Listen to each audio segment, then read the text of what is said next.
So bring back some more super raw and authentic podcasts specific about business. And if you want me to make more content like this, make sure you leave us a 5-star review on Apple iTunes, also on Spotify, and subscribe on the podcast channel. And then also share this with a friend who's going to take value. Now, today, what I'm going to talk to you about is how to make more money and how to be more successful whilst being less stressed. Now, one of the biggest things I see that cripples entrepreneurs and people building fitness businesses or any businesses overall is anxiety. Now, anxiety comes from one thing: lack of certainty, lack of conviction. You're not sure what you should be doing and you're not sure why. The reason you feel your anxiety go is when you have a clear plan of action. And we're going to talk about today how to get this to happen. Now, the most important thing to think about with business is actually simplifying things. And a lot of the reality for you to build the business you want comes down to removing things rather than adding in more. So a really good exercise you should always do is look, where's the money coming from? Where's the revenue coming from into my business? What message are people sending? Where are they following me from? How are they booking calls? How do they hear about me? Follow the money. And essentially, in terms of simplifying your business, you want to focus on doing more of the thing that's generating revenue. Now, when we talk about simplifying the business and the focus of what you're doing, obviously front-end traffic and lead generation is only one part of the jigsaw puzzle. The other big part that's important to understand is obviously retention, closing rates, and other areas in the business, and identifying what the point of constraint is. Now, as an entrepreneur, and myself included, what most people tend to do, we like to fix problems we know how to solve. So if you know how to make great content, you will continue to make great content.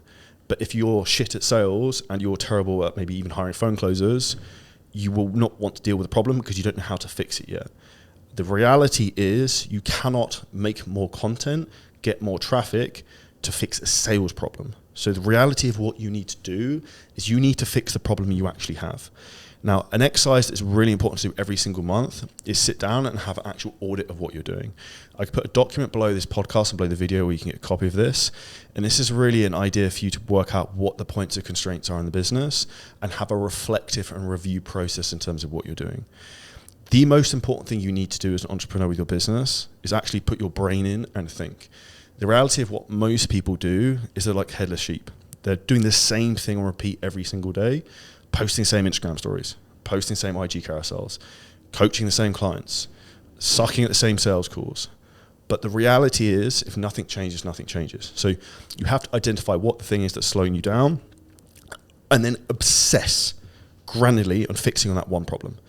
And if I look at what we're doing going into 2025, there's nothing new. There's no unicorn riding into the fucking room, into my apartment in Dubai, which is going to help me make an extra couple of million next year. There's no unicorn. I wish there was, and I'm telling you right now, there are no unicorns out there. The reality is for you to get the business to work the way you want, is going to get the people you have in the business to do what they're supposed to be doing at high standard. It's you actually managing yourself effectively and then just being consistent with all the things that are working and turning off and stop doing things that aren't actually working for you. Now, where a lot of people struggle to scale their business is effective delegation.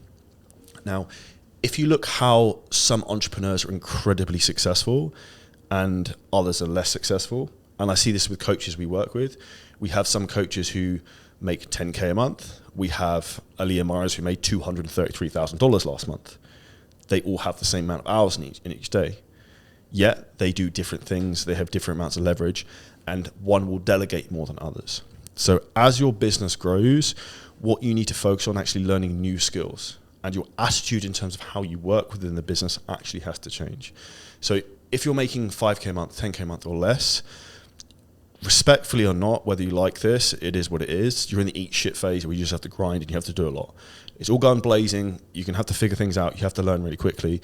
And this is why you're in the danger zone of the business. And this is where you actually need the most fucking guidance, because you don't know what you're doing. You don't have much experience. And also, sadly, you don't have probably a lot of resources financially. So your anxiety and stress levels will be way higher. If you've got $1 million in the bank and you've got loads of cash behind you, if you have a slow couple of weeks, you don't really give a fuck. You're not that bothered. But if you've got £500 in the bank and you've got to pay your mortgage at the end of the month, that's £1,000, you're probably going to be more stressed. So this is why if you're at the beginning phase of your business, it's much more important to have guidance in what you should be doing when and learning the right skills. Because the most important thing you can ever have are skills. People can take your Instagram account, take LinkedIn account, shut down your ads manager, but they cannot take the skills you've learned. If I lost everything tomorrow, if I lost all of our employees, all the money I have, all my social media accounts, I would still be okay because of two things. One, the skills I have. I know how to market, I know how to sell, I know how to build audiences, I know how to hire teams, I know how to manage teams, I know how to do all this shit. Number two is also the network. I have a big network of people who can solve problems. So I would get back to where I am very quickly. And the other important thing you have to understand if you're an entrepreneur, you grow from your field of awareness. So I mentioned how Aaliyah made $233,000 last month, which is wild. Now, that is going to open a lot of people's field of awareness up. That's even fucking possible. And I remember distinctly I spoke at another masterminds event, the OTE I think it was in 2021 in Dubai. And I said I was doing like maybe 130, 140K a month at the time, which I just thought was normal because that was my field of awareness because I was doing it. People were like, had a fucking aneurysm about it. But I was just like, that's not a big deal. And this is where, particularly with people in the British culture, we set such low fucking standards of what can be achieved. If you want to get a fitness business to 100K, 200K, 300K or more, it can be done. I have done it. I have seen other people do it. I have helped other people do that. We currently have clients who are making over 300K a month, so it can be done. If you just want to get a business which is going to give you time freedom, location freedom, and financial freedom that gives you 50K a month, that can also be done. You have to build a business around your life. And this is how you have more money and are less stressed, but you have to master the art of delegation. And this comes down to removing things from your plate that either you don't like doing or B, it's not worth your fucking time doing. And this also includes personal tasks. Now, we spoke earlier in terms of simplifying business, and this comes down to using data. You have to look at the numbers. So some really important things everyone has to know. How many calls are you booking every month? How many calls are you booking every day? Obsess over that. What's your call sharp rate? What's your call close rate? What's your cash collected on average per call? These are very, very important metrics to know. How many outbound messages are you sending? How many follow-up messages? What's the response rate? You have to track all this data in your business and also across all of your team members. Because as you scale, the thing that will hold you back is not the fact you don't have the magic unicorn, it's the fact you're not managing your team correctly. And you might have someone who's a delinquent, degenerate, not doing what they're supposed to do. And this is why you have to micromanage, and you also have to have systems in your business that means people can't fuck around and not do what they're supposed to do. Your job as a business owner is not to be nice to people. Your job as a business owner is to help them do their job exceptionally well so your business can change other people's lives. And if you do not step up to the plate and learn those skills, implement those systems, your business will not grow, you will be very stressed, and you will constantly be dealing with problems with staff leaving and internal problems. Now, one of the things I would suggest you do is you have a meeting with yourself every week where you look at the data. So we do this as a company, we call it a weekly alignment meeting, and we use what's called a scorecard. An example of this you can get from the book Traction, phenomenal book by Gina Wiekman I'd recommend reading, which basically talks about how to use data in your business. And what gets measured gets managed. And if you're not tracking, you're slacking. So you have to track the numbers, whether you like it or not. I would also do this with your social media posts. I would also audit your content monthly, which is a very important thing. I'll also put a link below this podcast with an auditing sheet you can use to reflect every month in terms of what you're doing. Now, the fourth thing in terms of having less stress in your business is having a customer-centric approach. I want you to focus on you getting your clients really fucking good results. Why? It's very stressful when it comes to signing up clients, marketing, bringing new people in. It's a pain in the ass. So let's say I have business A that signs up 100 clients. And let's say I have business B that also signs up 100 clients in a year. Let's say we then go to year number 2. Business A then signs up 100 clients again. Business B signs up 200 clients. But business B loses 50% of the clients from the year before. Whereas business A actually retains everyone. Although business B is working harder and signing up more people, business A, which is actually doing less technical work, is making more money and being more efficient because it has got a huge churn rate. And this is why there's a couple of things you have to do in your business to make sure you keep your churn down. One is a 5-star experience where anyone joins your business. So think about when you book in a fancy restaurant. Say you're going to go to, let's say you're going to go to Namos in Dubai. They're going to call you the day before to be like, Mr. Johnson, you come in tomorrow with your reservation at 7 p.m.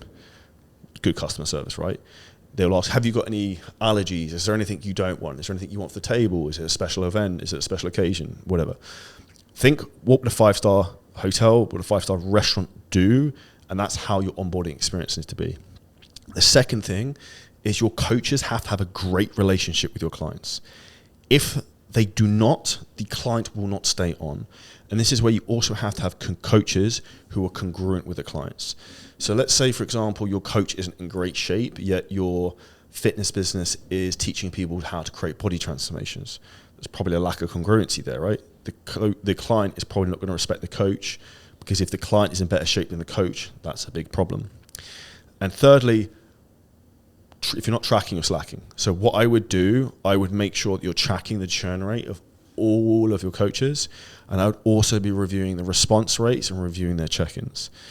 This is one of the big golden untapped markets you have in your business that you're not fixing right now, which will actually make you more money than probably anything else, and also reduce the stress you have, and also have a more efficient business. Now, the other thing that comes off the back of this is you get this magical thing happen. It's called referrals. If you like free money, you want referrals. And essentially the goal of your business is if you can get one client to refer 2 clients on average, that statistically means your business will grow for free forever, like without you doing anything. That is a very scalable business and a great business to run.